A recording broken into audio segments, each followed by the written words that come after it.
What's up, YouTube? This is Slide8 Fry here. Now, I actually had intended on reacting to several videos from Larry Bundy Jr., also known as Guru Larry, but just never got around to watching any of them. So I'm actually probably just going to delete the downloads of them and not watch because it just would take too much time. But I have the most recent one downloaded, which came out a week ago. Not expecting as many views since I didn't upload the day of, upload a react the day of the video existing. But I like Guru Larry. He's actually very entertaining. I always love his Peter Molyneux jokes he puts in his videos every time. I just finished drinking a Snapple Peach tea. The largest fish is the whale shark. It can be over 50 feet long and weigh 2 tons. By the way, the largest creature in the world, which I've known since the 4th grade. Big blue whale, by the way. But the big blue whale is a mammal, not a fish. Alright, so so this is the most recent one from a week ago. I'm gonna react to that. I was gonna react to this one, and this one, and I was really interested in doing so, but I just had other videos to react to. I was gonna react to this one, and I was gonna react to this one, which I just called Guru Larry, but that's not what the video is called. I was highly interested in reacting to these, but there was just so many different videos to react to.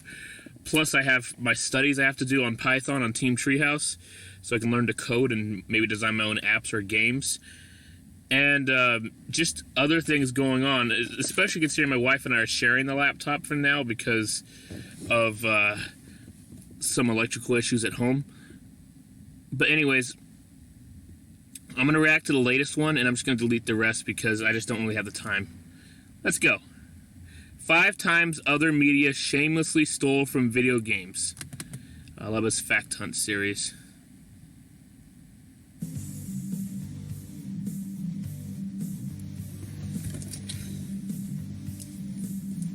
Don't worry. It'll come as no surprise to say that video games are often influenced by other media. I mean, just off the top of my head, look at how many games are stolen from the likes of Enter the Dragon, Aliens, Terminator, and The Warriors. Heck, think of any popular piece of pop culture, and you can bet your bottom dollar at least one video game has homaged it at some point. However, considering the movie and television industry loves to look down its nose at video game commerce, they have no qualms with stealing back from the media. Yeah. And I don't mean influenced steal, I mean outright embezzled concepts in many cases. So, this episode, we take a look at these pilfered pixels, these purloined programs, and these shanghaied softwares. As I say, but hello. Tasmania. I actually enjoyed that game. I'm Guru Larry, and I welcome you to Fact Hunt. 5 times other media shamelessly stole from video games. Let's do this, Guru Larry.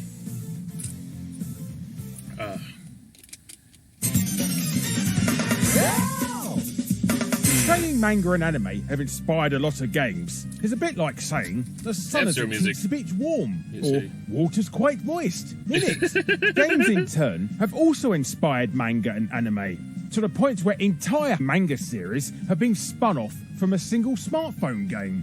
One manga that isn't quite so flagrantly obvious about its gaming inspirations is Nobuhiro Watsuki's Rurouni Kenshin, serialised in Weekly Shonen Jump between 1994 and 1999. It's the story of a wandering ex-assassin called Kenshin trying to live a peaceful life in Meiji-era Japan, and draws heavily on Japanese historical characters and events. Now, that last bit is something games have also done a lot of, so you might be wondering, what could Rurouni Kenshin have stolen from video games that video games themselves hadn't already pinched from Japanese history? Well, the primary antagonist of the manga's Kyoto arc, Makoto Shishio, didn't always look like he'd been flame-grilled and then rolled through a toilet paper factory. Yeah, what the fuck? In fact, before his horrific injuries, he looked almost identical to Genjuro Kibagami from Samurai Showdown 2. The theft doesn't stop at likeness rights either. Shishio's ability to create flaming tornadoes with his sword is clearly inspired by Genjuro's in-game rival, Hobomaru's Cyclone Slash. You could charitably call it a coincidence, but then again, how many other fictional Japanese swordsmen were chucking flaming tornadoes around in 1994? Anyway, it's an absolute indisputable fact that Shishio definitely 100% outright stole a move from Samurai Showdown 4. Because Nobuhiro Watsuki says he did. In fact, Watsuki was such a fan of the Samurai Showdown games that not only did he regularly mention it in early issues of Rurouni Kenshin, he even bought a Neo Watsuki says he did. Gurren Kena is pretty much a rip of Dabaku Setsu, a move by Sugetsu Kazama in Samurai Showdown 4. This is quoted by Watsuki Nobuhiro, Rurouni Kenshin, Volume 17. In fact, Watsuki was such a fan of the Samurai Showdown games that not only did he regularly mention it in early issues of Rurouni Kenshin, he even bought a Neo Geo CD to play them on. Wow, SNK returned the favour by taking a lot of influence from Kenshin for the other lesser-known samurai-themed 2D fighter, Last Blade, set in the same period of Japanese history. SNK also hired Watsuki to design some of the characters for Samurai Showdown 5, and he would have likely Weekland Shonen jumped at an opportunity to work on Samurai Showdown's newest instalment. That is, if he'd been offered one and hadn't been charged with possession of child pornography in 2017. Disgusting.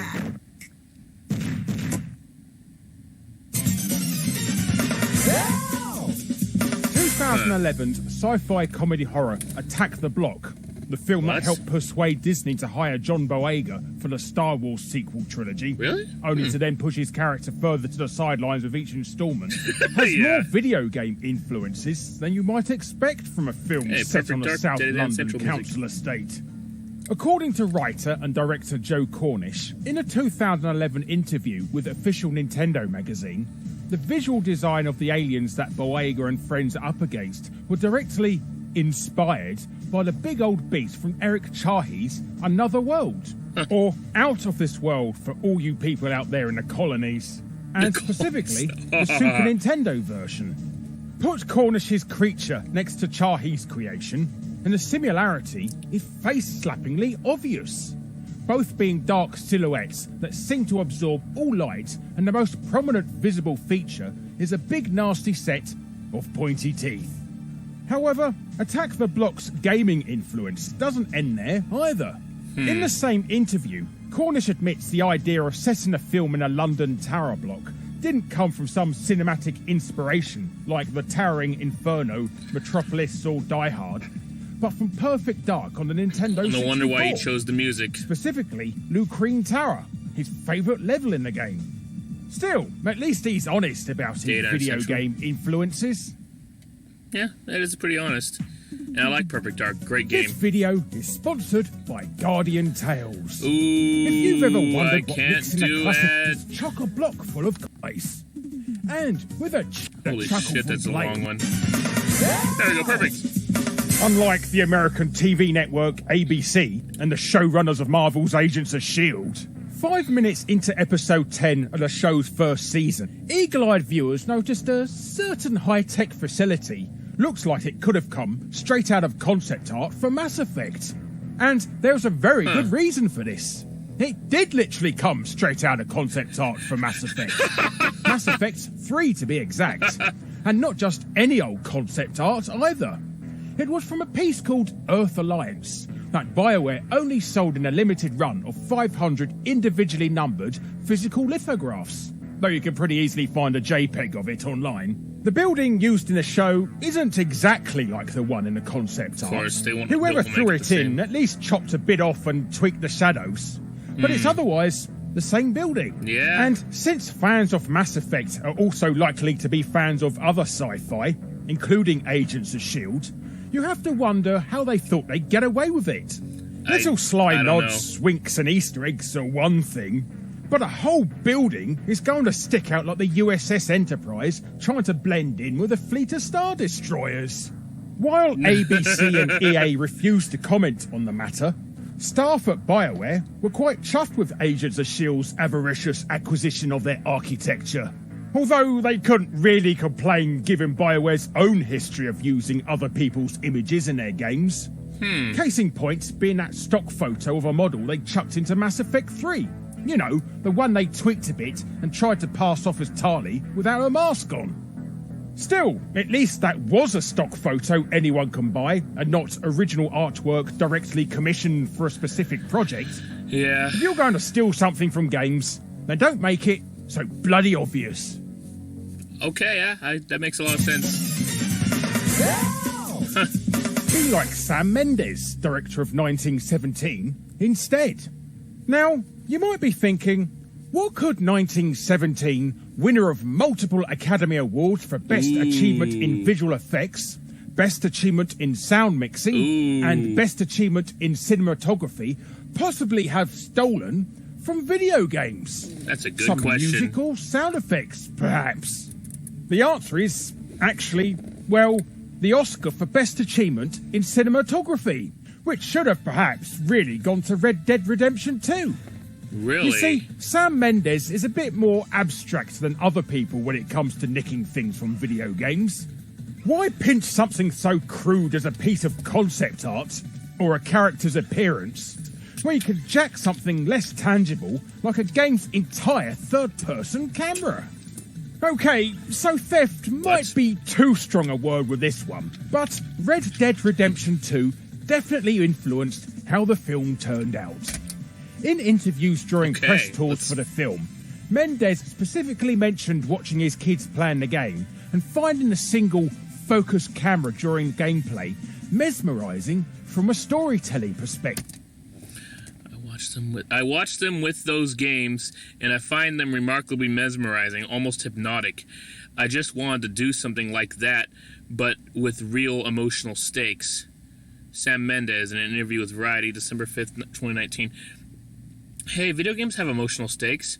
You control your character. You fail, your character dies. So, I'm going to briefly go on about something. I don't think it's an issue as much nowadays as it used to be, but people out there who say that you don't have a life because you play video games, a lot of these people seem to also not have a life because they watch TV all day. Let me ask you a question. Let me ask a question in this regard.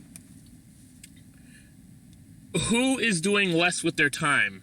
Somebody who is just sitting on their ass and watching a show, watching how things unfold, or somebody who is sitting down and actually controlling the actions on screen? I think the choice is obvious. You play a video game, it's more stimulating because you're controlling what happens, and you're facing the obstacles yourself. So mesmerising, in fact, that it directly inspired him to film all of 1917 in its Academy Award-winning single-shot style. Also, viewers could, in the exact words of Sam Mendes describing his Red Dead revelation, feel they were there with the characters, breathing their every breath, walking in their footsteps. It felt like the best way to give you a sense of all this happening in real time. I wanted you to feel like you were there with the characters, breathing their every breath, walking in their footsteps. Sam Mendes, interview with Variety. Okay, well, this isn't the first video game to have this kind of view, so whatever. But you know what?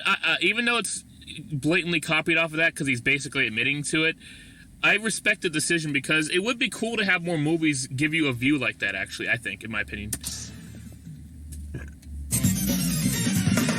Which I guess the Academy thought so as well because it led to many awards for that movie. Holy crap, it stole from 3 different games. Speaking of Red Dead Redemption, the very first episode of HBO's Westworld shamelessly lifts the opening train ride from the first game. Hey, that's the second game. Anybody heard of Red Dead Revolver? It so happened to be back in the PS2 era. My brother had a friend who actually had Red Dead Revolver. That's the first game. Red Dead Redemption is, in fact, the second game. It's just people don't really know about Red Dead Revolver. For whatever reason, it didn't... not a lot of people heard about it, but it existed before Red Dead Redemption. Red Dead Redemption is the second game. Red Dead Redemption 2 is the third game. Red Dead Revolver is the first. However, like Joe Cornish with Attack the Block, the creators of the Westworld TV series, Jonathan Nolan and Lisa Joy, have been nothing but open and honest about the influence of video games on the show. That's a good idea. Not only have they directly name-dropped Red Dead Redemption, GTA and BioShock in interviews, they've even played a bunch of Red Dead as part of their research for the show. Which certainly beats dragging yourself to a library and squinting at a microfiche reader for hours on end. Is that how it is in the UK? Because in libraries, at least where I'm from and anywhere else I've been at a library at, that includes when I was in Medford, Oregon on a long-distance road trip, and in Nampa, Idaho, the computers are pretty much up to date. They don't look like those crappy old 80s computers. What the hell?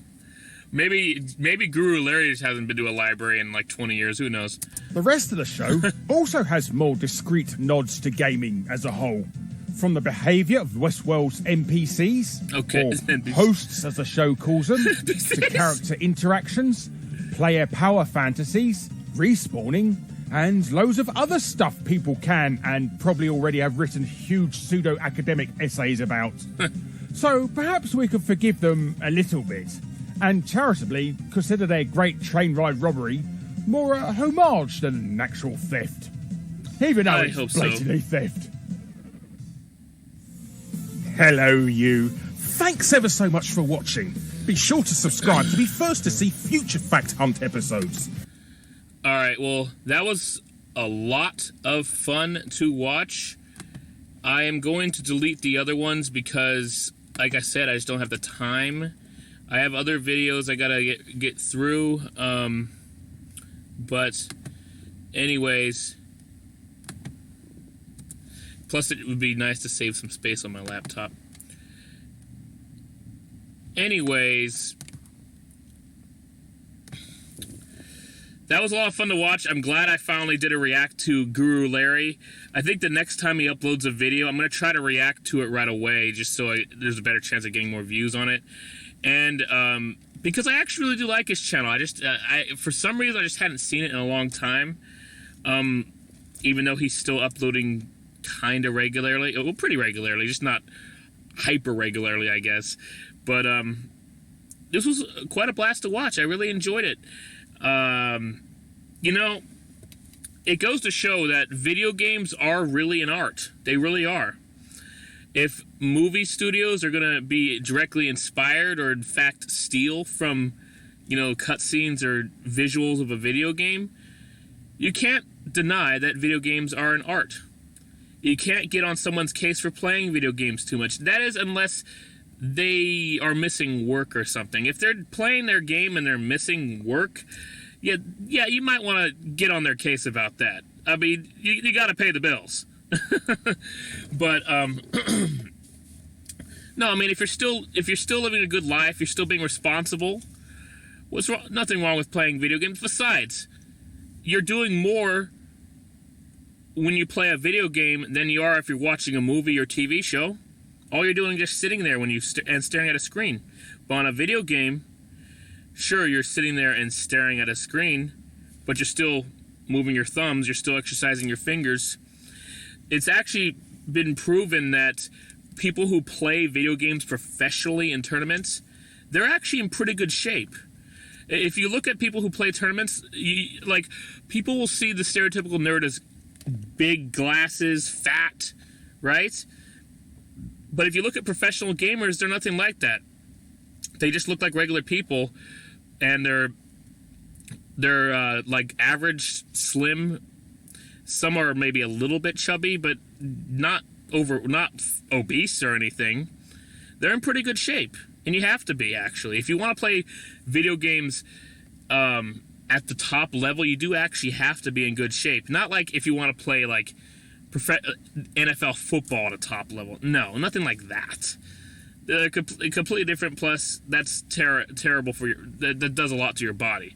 But like, if your fingers aren't quick enough, if they can't go quick enough, you can't play a video game very well. You will not be a professional gamer. Just plain and simple. I can't be one. I wish I could, but I can't. I'm not that good, and I haven't dedicated all my time to one game that much. The closest I could think of was when I was a teenager in the 2000s, and Warcraft 3: The Frozen Throne was out. That game, I played more than any game I ever played. I loved playing that game. But moving on. This truly shows that video games are an art. The fact that movies and other media, mangas, whatever, are ripping them off straight up. Yeah. Quit acting stupid. Don't call anybody who says video games are childish. You're an idiot. They're not. And they never really have been. Take a look back at the NES era. Those games are so goddamn hard.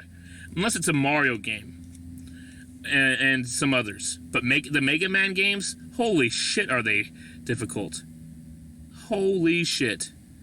Alright, Ninja Gaiden, some of the hardest games ever made. Castlevania games.